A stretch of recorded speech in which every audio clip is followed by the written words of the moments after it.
Selamat datang dan kembali lagi di BT Channel.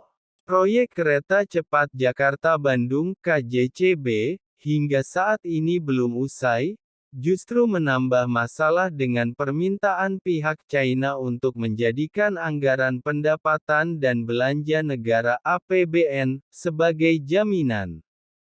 Hal ini membuat Wakil Ketua MPR Syarif Hasan meminta pemerintah menjelaskan kepada rakyat terkait keberlanjutan proyek tersebut.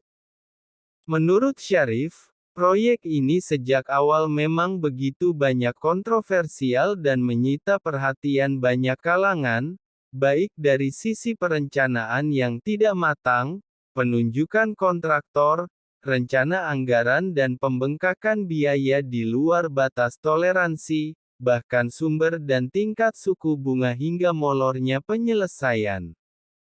Menurut dia, penjelasan ini dirasa penting dan mendesak mengingat proyek itu menyita dana pembangunan begitu besar, bahkan sekarang akan menjadi tanggungan atau APBN akan menjadi jaminan.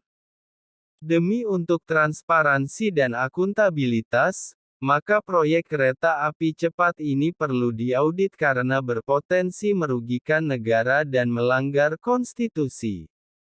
Proyek yang memang bermasalah sejak awal ini mesti dievaluasi kelanjutannya.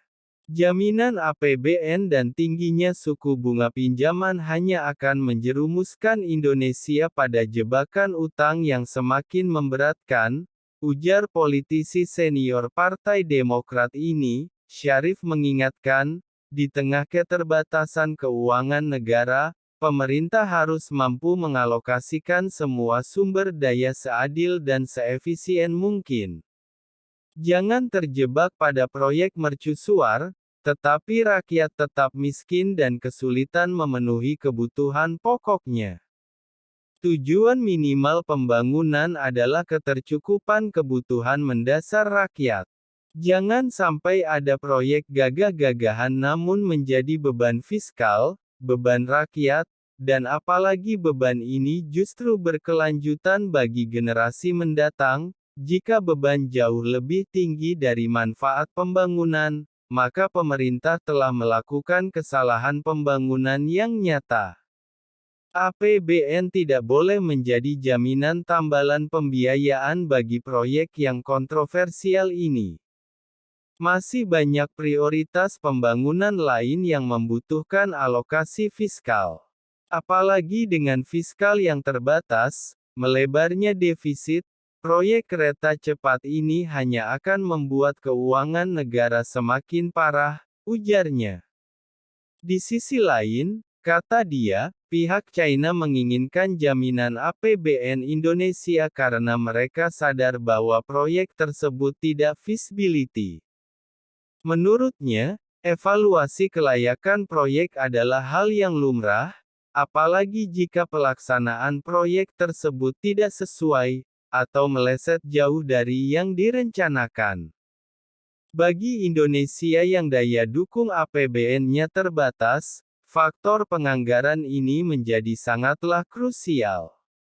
Sudah menjadi tugas pemerintah untuk memastikan proyek-proyek pembangunan berjalan dengan terencana, terarah, dan presisi efisiensi serta mendatangkan manfaat langsung kepada rakyat.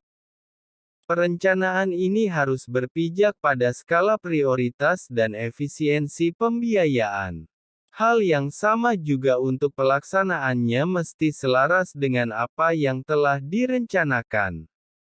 Jika perencanaan dan pelaksanaan bersilang arah dan terlalu jauh menyimpang maka tinggal tunggu saja pembangunan itu akan menjadi pemicu dan kontraproduktif karena tidak sesuai dengan kebutuhan pokok dan ekspektasi rakyat, tutup Syarif. Bagaimana menurut Sobat BT semua tentang hal ini? Silahkan berikan komentar dan sarannya, terima kasih.